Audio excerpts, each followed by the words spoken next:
If you're considering, should I return to Japan for next semester or not, this video is for you. Yahoo! Minasan konnichiwa, Annie desu. Hello everyone, and if you're new here, welcome to my channel, and if you're already subscribed, welcome back. My name is Annie, and I'm a third-year marketing student at Ritsumeikan APU. I make videos about my college experience and about Japan, so if you want to know more about studying and living in Japan, and especially at APU, subscribe to my channel to be notified when a new video is coming. Okay, back to the video.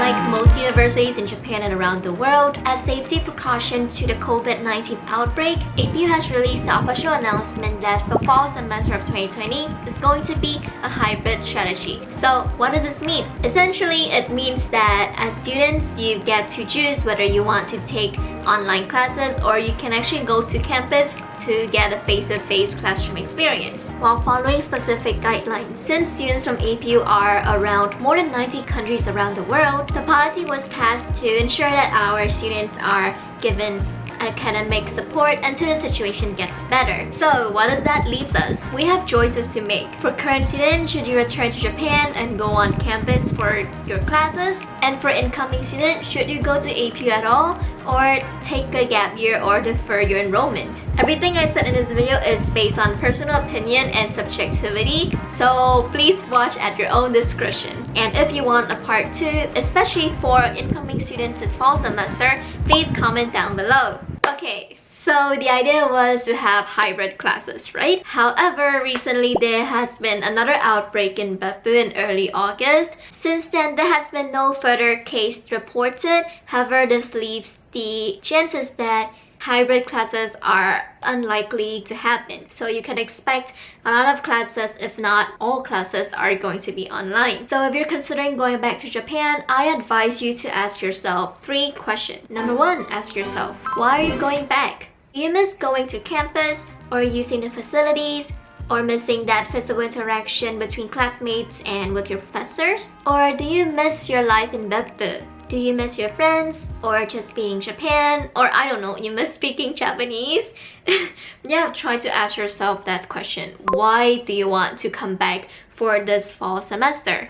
2, ask yourself, what difference would it make? Hypothetically, if you did return to Beppu and taking classes online, because we should really prepare for the worst, how different would it make taking classes online from your room in Beppu versus taking online classes from your room in your home country? A good way of looking at this can be the classes you are thinking of taking. Are there going to be a lot of group work? Pretty sure there are. And what kind of group works will you be expected? Is it going to be a report or a class project presentation? And try to kind of speculate if there's the urgency or the importance of members having to meet face-to-face for better communication or not. You can just check in with your professors to see if those classes are being offered online. I know that my seminar and sub-seminar are all gonna be online and there isn't that much group work to it, so I can comfortably take it from anywhere. And lastly, number 3, ask yourself, how urgently do you have to come back? This is a big decision and I totally get it.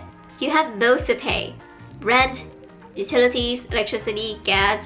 They are just sitting there, and the thought of not using them and keep being charged is really wasteful. I totally get you. A lot of my friends in Vietnam have had to contact their friends in Beppu to help them contact Baterai Kosa or the company that are responsible for utilities, bills, water, gas, and so on to cancel their contract, and it can get really complicated. Sometimes the process can be very straightforward, but other times it's not. Other than rent and utilities, the other cases could be having to do with your visa or your scholarships and grants. I know a lot of them actually requires you to be in Japan to actually receive it, to kind of sign or to go to the meeting every once in a while. My advice is to do your research. Is the other party currently offering any online support or assistance? And how critical is it for you to be in Beppu to deal with all of those things?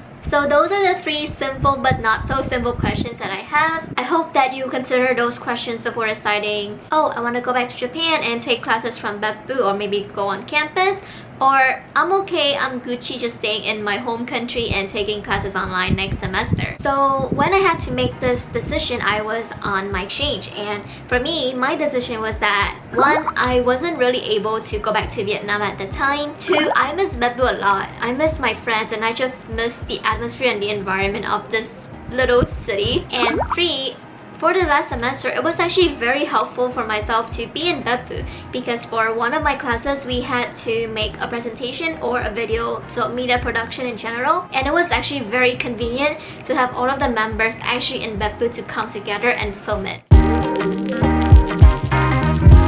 So those were some of the elements that made me decide to go back to Japan, and when I'm in Japan, those are some of the elements that kind of justify my decision was right at that time.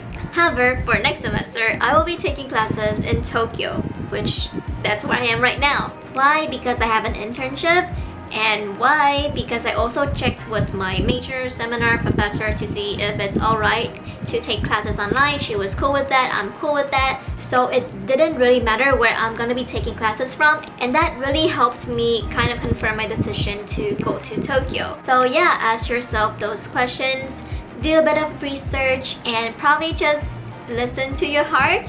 It's a bit corny, but I believe that in this situation, there is no wrong answer, and whatever your decision is, there will be pros and cons to it, and it's okay because we're gonna grow with our decision. So if you decide to go back to Japan, have a safe flight, take care of yourself. If you decide to stay in your home country, have a great semester and try to make the best out of it. And yeah, that concludes this video. I've been getting a lot of questions about APU, especially from incoming students, and I will definitely address that in my next video. So if you want to stay updated, hit like, subscribe, turn on notifications so you'll know when the next video is out. If you have any questions, comment down below and DM me on my social media. And I'll see you in my next video.